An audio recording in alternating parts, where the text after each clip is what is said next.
नमस्कार दोस्तों, मेरा नाम है साकेश शर्मा और मेरे साथ आपका स्वागत है स्वामी विवेकानंद HPGK क्लासेस में।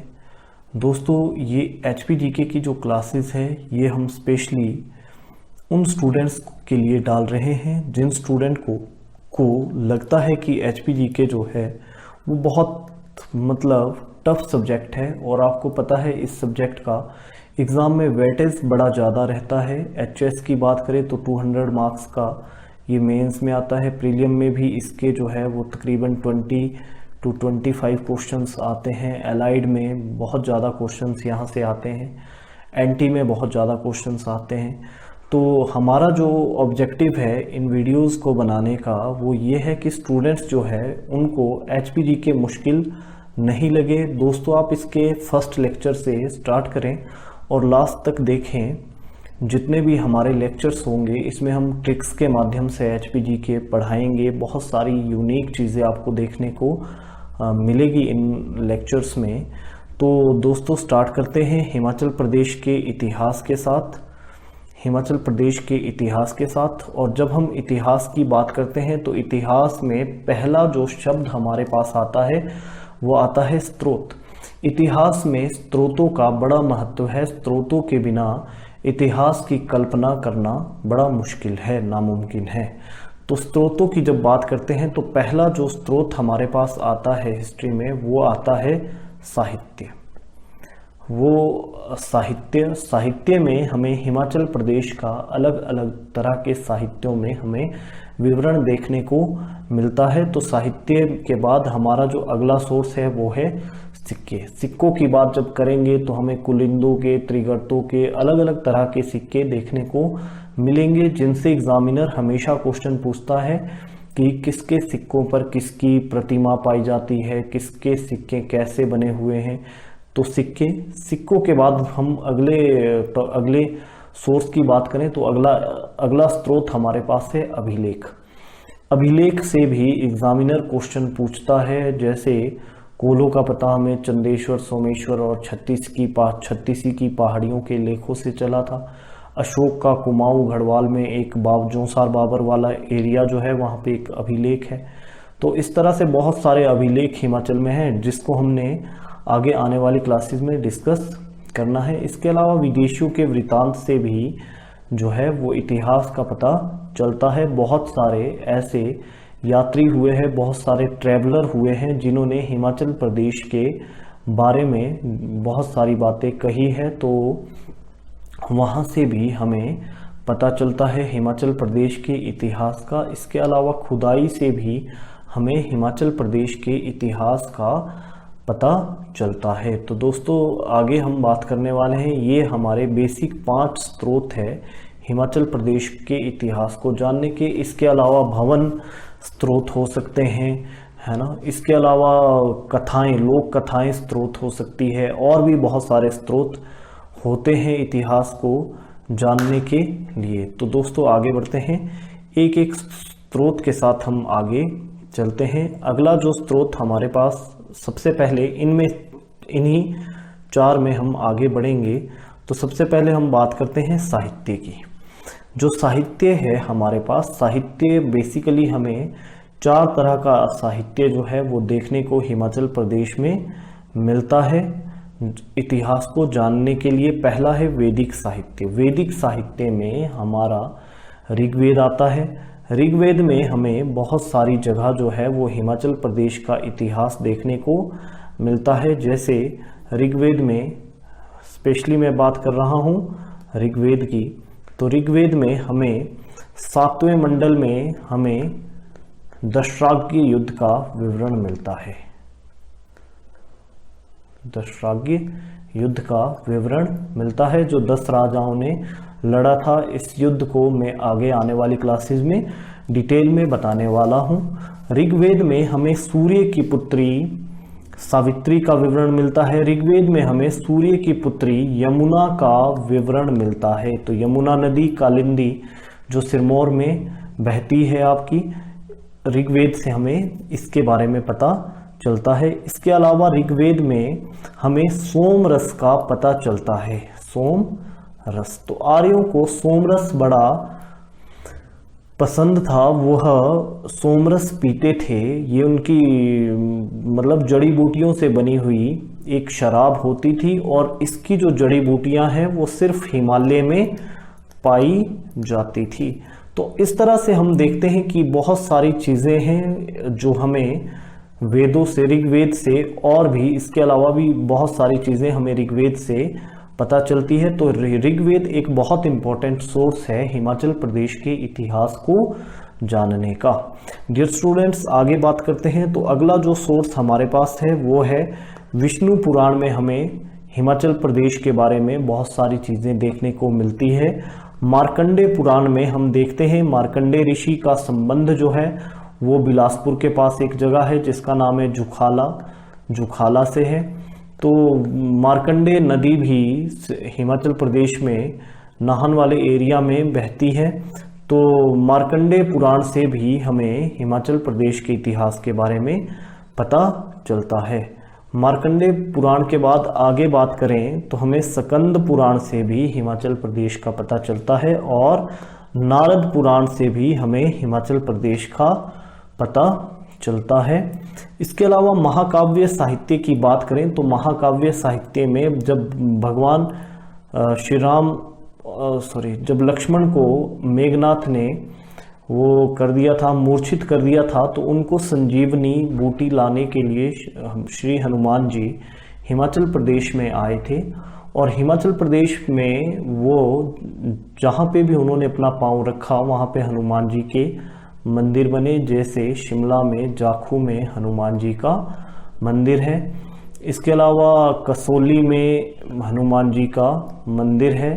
तो हमारा रामायण भी एक अच्छा स्रोत है हिमाचल प्रदेश के इतिहास को जानने का। इसके अलावा अगला जो स्रोत हमारे पास है वो है महाभारत। महाभारत से भी हमें हिमाचल प्रदेश के इतिहास को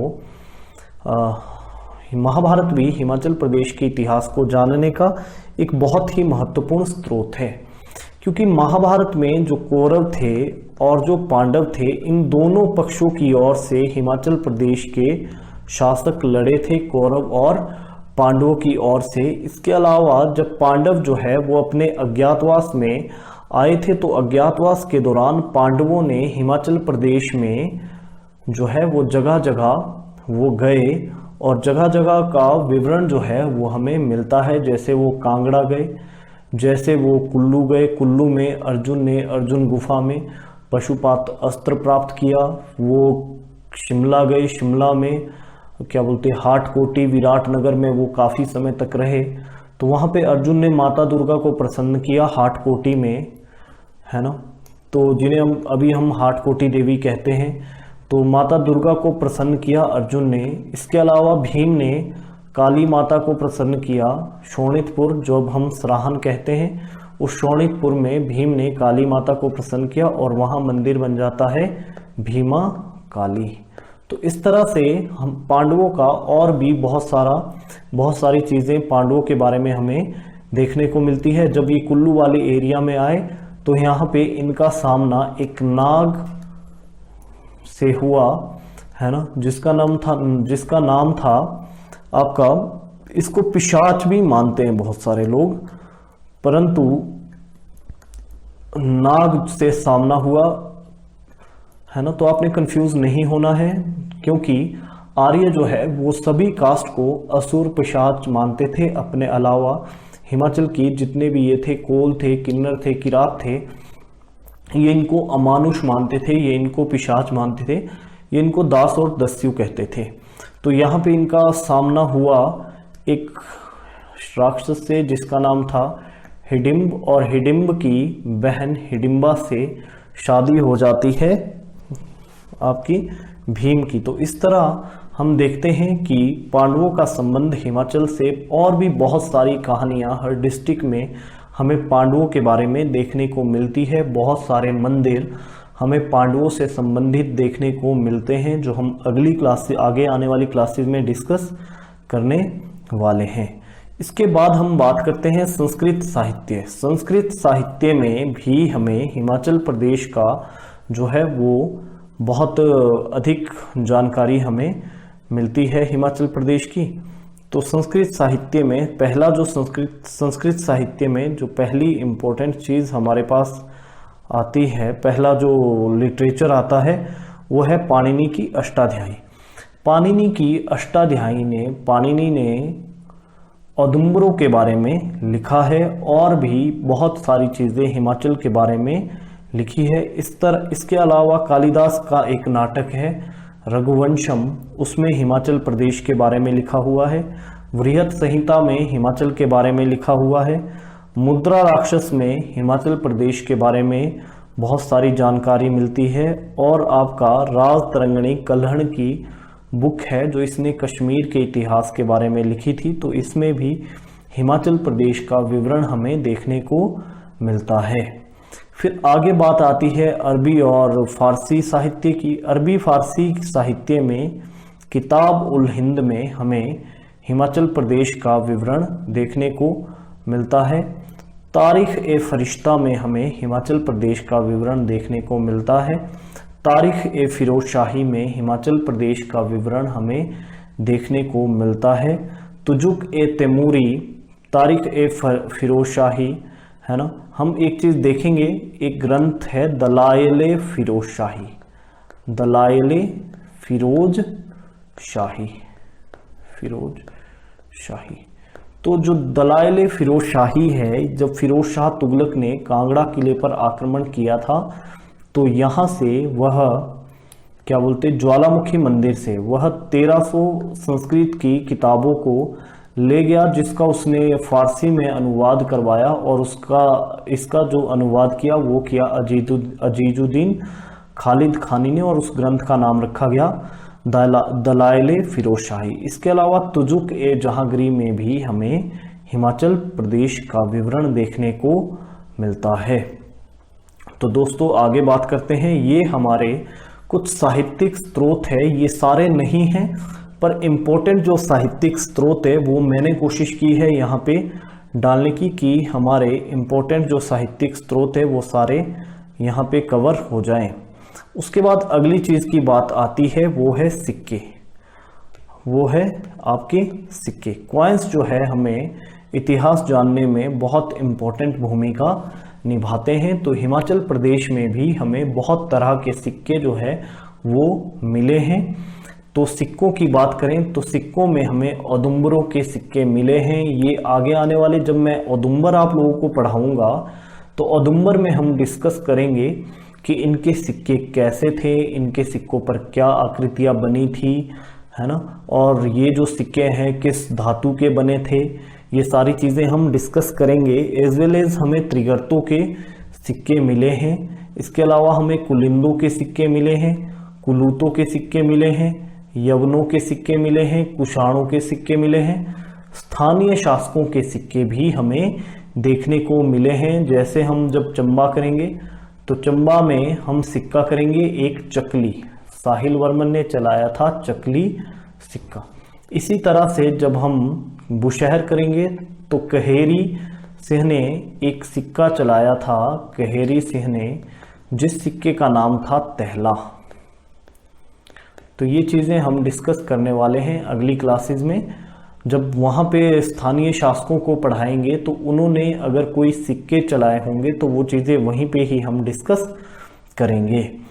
अगली चीज़ हमारे पास बहुत इम्पोर्टेंट आ जाती है, यहाँ से एग्जामिनर क्वेश्चन पूछता है। याद रखें दोस्तों, स्रोत बहुत इम्पोर्टेंट है हिमाचल प्रदेश के इतिहास को जानने के लिए या फिर कहीं के भी इतिहास को जानने के लिए स्रोत हमारे पास एक बहुत ही महत्वपूर्ण टॉपिक हो जाता है। तो अगली चीज़ पे हम आते हैं। अगली चीज़ है हमारे पास अभिलेख। अभिलेख, पहले तो हम ये शब्द समझते हैं कि अभिलेख है क्या। देखिए, पुराने समय में जो लिखा जाता था वो लिखा जाता था पत्तों पे, और पत्तों का क्या होता था, पत्ते जो है जनरली वो सड़ गल जाते थे, ख़त्म हो जाते थे। इसलिए इतिहासकारों का जो इतिहास लेखन है वो दोबारा से वही काम हो जाता था। इतिहास लिखो, दोबारा से पत्ता सड़ा तो क्या बोलते हैं, आपको दूसरे पत्तों पे आपको दूसरी बारी लिखना पड़ेगा। इस तरह से बार बार जो है वो मतलब ये समस्या बड़ी ज़्यादा रहती थी कि इतिहास लिखे तो कैसे लिखे, इसलिए उन्होंने इसका एक परमानेंट इतिहास को लिखने के लिए एक चीज़ करी कि हम ऐसी चीज़ों पे इतिहास लिखेंगे जो चीज़ें कभी भी नहीं बदलेगी। इसलिए धातु पर इतिहास लिखा गया। वो तांबा हो सकता है, वो लोहा हो सकता है, धातु पर इतिहास लिखा गया, लकड़ी पर इतिहास लिखा गया, पत्थरों पर इतिहास लिखा गया, स्तंभ पिलर बनाकर इतिहास लिखा गया। जैसा हम अशोक में देखते हैं, अशोक ने स्तंभ बनाए, पिलर बनाए और उन पर जो है वो इतिहास लिखा। स्तूपों में इतिहास लिखा जा सकता है। और अगर मान लो कहीं धातु नहीं है, लकड़ी नहीं है, तो एक दीवार बनाई जाएगी जिसको पहाड़ी भाषा में हम भीत कहते हैं। तो दीवार पर जो है वो इतिहास लिखा जाएगा, इसलिए इसको हम कहते हैं भित्ति चित्र। इन सभी चीज़ों से हमें इतिहास की जानकारी मिल सकती है। अभिलेख हमारे पास इम्पोर्टेंट जो है वो स्रोत है इतिहास को जानने का। आगे आने वाली क्लासेस में मैं आपको बताऊंगा कि अभिलेखों में कौन से अभिलेख हिमाचल प्रदेश में मिलते हैं। जब भी हम कोई टॉपिक करेंगे तो हमेशा उसके स्रोतों के बारे में बात करेंगे। जैसे मान लीजिए हम आगे आने वाली क्लासेस में करते हैं कुलूत। हम किसको करते हैं? कुलूतों को। तो कुलूतों से पहले मैं बताऊंगा कि कुलूतों की जानकारी हमें मिलती कहाँ से है, कौन से स्रोत हैं जिनसे हमें पता चलता है कुलूतों का। इसी तरह जब हम कोल करेंगे तो कोलों का भी सबसे पहले हम स्रोतों की बात करेंगे नेक्स्ट। तो अगला जो स्रोत हमारे पास आता है वो है विदेशियों की यात्राएं। विदेशियों की यात्राओं की अगर हम बात करें तो विदेशियों ने अलग अलग जगह के लोगों ने, अलग अलग जगह के ट्रैवलर ने हिमाचल प्रदेश की यात्राएं की। यहाँ पर जो उन्होंने देखा उन सब चीज़ों का अपनी बुक्स में या फिर कहीं पर जो है वो कहीं ना कहीं उन्होंने उन चीज़ों का विवरण किया है। तो सबसे पहले यात्री जो हिमाचल में थे वो थे टॉलमी। टॉलमी ने हिमाचल प्रदेश की यात्रा 2 BC में की थी और इन्होंने हिमाचल प्रदेश में औदुंबरों के बारे में बहुत सारी चीज़ें हमें बताई है। ह्यूनसांग अगला है ह्यूनसांग। ह्यूनसांग ने 630 से लेकर 644 तक हिमाचल प्रदेश में ये रहे ह्यूनसांग। और इन्होंने हिमाचल प्रदेश के बारे में बेसिकली चंबा कांगड़ा वाला जो एरिया है, जलंधर के बारे में इन्होंने काफ़ी सारी चीज़ें कही हैं ह्यूनसांग ने। और ह्यूनसांग जो है ये हर्षवर्धन के समय आए थे। अल-बेरूनी ने अपनी यात्राओं में जो है अल-बेरूनी ने मोहम्मद गजनवी के आक्रमणों के बारे में, उसके क्या इम्पैक्ट पड़ा उन आक्रमणों का हिमाचल पे, ये डिस्कस किया है अपनी किताब में। ठीक है जी। क्या बोलते हैं फिर आगे जो है हमारे पास फिर है यूरोपियन यात्री। यूरोपियन यात्रियों में हम सबसे पहले करें विलियम फिंच और थॉमस कोरियाट, ये एक साथ आए थे दोनों। और याद रखें विलियम फिंच और थॉमस कोरियाट ये जहांगीर के समय में आए थे। ये जहांगीर के समय में आए थे। और आप सब लोगों को ये बात ध्यान में रहनी चाहिए कि जहांगीर जो है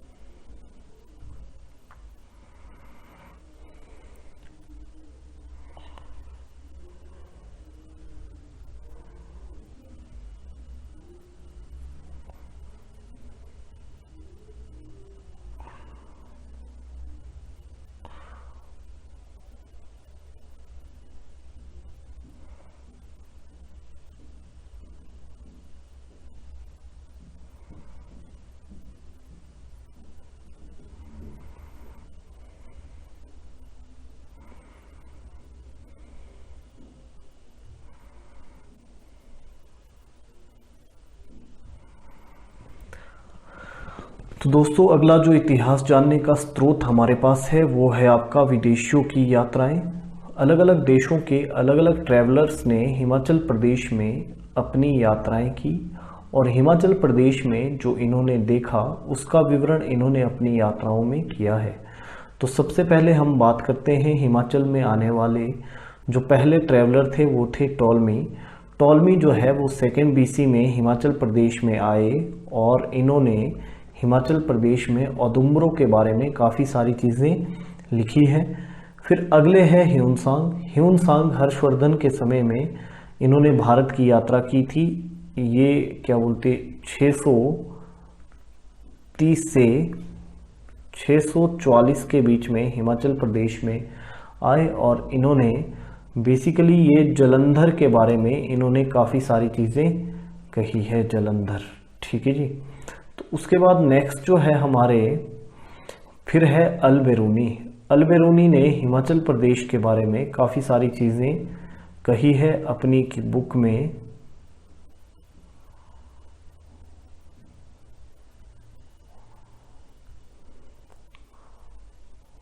अल-बेरूनी के बाद हम देखें तो बहुत सारे यूरोपियन यात्रियों ने हिमाचल प्रदेश के बारे में लिखा। यूरोपियन यात्रियों की बात करें तो यूरोपियन यात्रियों में हमारे पास जो है वो सबसे पहले विलियम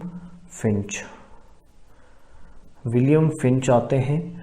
फिंच और थॉमस कोरियाट, ये दोनों जहांगीर के समय में आए थे। जहांगीर के समय में ये दोनों हिमाचल प्रदेश में आए। तो आप एक चीज़ भी ध्यान में रख सकते हैं, फिक्र करो जहांगीर, कि जहांगीर के समय में कौन आए, फिक्र फिंच करो कोरियाट जहांगीर के समय में आए थे। बर्नियर औरंगजेब के समय में हिमाचल प्रदेश में आए। तो इट मीन औरंगजेब के समय में आए। हिमाचल का राजा कौन था, कहेरी सिंह। और चंबा का राजा इस समय इम्पोर्टेंट है, चंबा का राजा है चत्र सिंह। जब हिमाचल में कौन आया था, बर्नियर। तो बर्नियर के बाद हम देखें आगे, तो बर्नियर के बाद हिमाचल प्रदेश में आने वाला व्यक्ति था जॉर्ज फॉरेस्टर ने संसारचंद के समय में 1883 संसारचंद के समय में फॉरेस्टर ने हिमाचल की यात्रा की। उसके बाद 1815 में जेम्स बेली फ्रेजर। उसके बाद आपका 1815 के बाद अलेक्जेंडर जेरार्ड 1817 में, विलियम मूरक्राफ्ट 1822 में। और आप सबको पता होगा कि विलियम मूरक्राफ्ट ने ही हिमाचल प्रदेश में सबसे पहले कांगड़ा की वंशावली खोजी थी। उसके बाद विलियम मूरक्राफ्ट के बाद आपका मुंडे है ना, मुंडे के बाद कैप्टन मेजर आर्चर के बाद विक्टर जैकमो, और विक्टर जैकमो के बाद जेटी बिने के बाद बैरन हैगल। ये ट्रैवलर थे जो हिमाचल प्रदेश में आए थे। इनका मैंने इन सबको याद रखने की एक ट्रिक बनाई है। यहाँ से एग्ज़ाम में हमेशा ही क्वेश्चन पूछा जाता है यहाँ से, इसलिए मैं इस टॉपिक को स्टार मार्क टॉपिक लगा रहा हूँ एग्ज़ाम में। यहाँ से एग्जामिनर क्वेश्चन हमेशा पूछता है कि पहले कौन आया था, उसके बाद कौन आया। तो इनका शॉर्टकट, इनकी ट्रिक मैंने बनाई है, वो याद रखना आपने। फेक बॉयफ्रेंड फ्रिज में मुंडी आज बाहर है। देखिए, सबसे पहले हम डिस्कस सिर्फ उन्हीं नामों पे करेंगे जो हमारे पास सिंगल अल्फ़ाबेट से सिंगल नेम है। जैसे हम स्टार्ट करते हैं आपका, मान लीजिए यहाँ से लास्ट से मैं शुरू करता हूँ, तो हम देखते हैं हा से एक ही नाम है, वो है हैगल। ठीक है जी। आपका फिर मुंडी और मुंडे, ये एक तरह के नाम है ना। क से आपके पास एक ही नाम है, वो है कोरियाट। ठीक है जी। तो अब माँ से एक नाम बचा, वो है आपका मूरक्राफ्ट। बी से आपके पास फ से दो नाम बचे, ज से दो नाम बचे, बी से दो नाम बचे। इस तरह से ये आ गया फिंच, ये आ गया बर्नियर, बर्नियर के समय में औरंगजेब, फॉरेस्टर संसार चंद के समय में, फ्रेजर आपका 15 में, अलेक्जेंडर, जेराल्ड आपका 1817 में, मेजर आर्चर, अ से एक ही नाम है, मेजर आर्चर, ठीक है, जे से जैकमो, बी से जेटी बिने और ह से हेगल। इसके अलावा वंशावलियां भी इतिहास को जानने का एक प्रमुख स्रोत है। तो कांगड़ा की वंशावली खोजने का श्रेय तो जाता है मोरक्राफ्ट को, परंतु इस क्या बोलते कांगड़ा की वंशावली को अच्छे से जो है वो किया कलिंघम ने, रिवाइज इसको ढंग से जो है वो लगाया कलिंघम ने। इसके अलावा कांगड़ा, चंबा, नूरपुर और सुकेत की वंशावलियां भी कलिंघम ने खोजी और हारकोर्ट ने कुल्लू की वंशावली खोजी। तो ये हमारा पहला टॉपिक था। हम अगले टॉपिक में कल हिमाचल प्रदेश में आदिमानव, कोल, किरात, किन्नर, नाग,